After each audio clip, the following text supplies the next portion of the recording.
Filled with heritage and arts, ang celebration ng tinaguriang oldest festival sa Iloilo, ang Carabao Caroza Festival. Dinayo yan ng ilang sparkle stars na nagpasaya rin sa Kapuso Fiesta. Narito ang report ni Jasmine Gabriel Galban ng GMA Regional TV. Welcome to the municipality of Pavia, home of the Carabao Caroza Festival. Alam nyo ba na ang Carabao Caroza Festival ay nagdiriwang ng 53rd year anniversary ngayon. At ito ang itinuturing na oldest festival sa probinsya ng Iloilo. Taon-taong inaabangan ng highlight na naturang pista na Carabao Caroza Race. Ginanap nitong May 3 sa Pavia National High School grounds ang karera ng mga kalabaw na talagang tinutukan ng mga manonood kahit pa umuulan.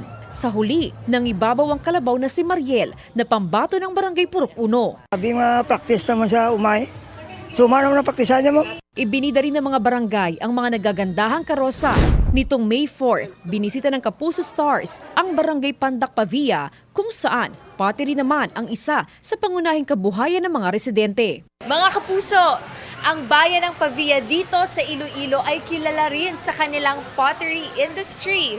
Tama ka dyan, ang traditional na paraan ng paggawa ng potteries ay patuloy na isinasagawa dito sa Pavia.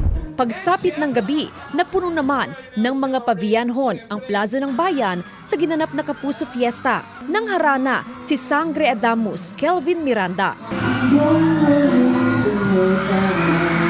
Performance level din sina Ara San Agustin. Pati si Max Collins. 100% energy naman sa pagpapasaya si Pepita Curtis. Happy Carabao Caroza Festival, mga kapuso!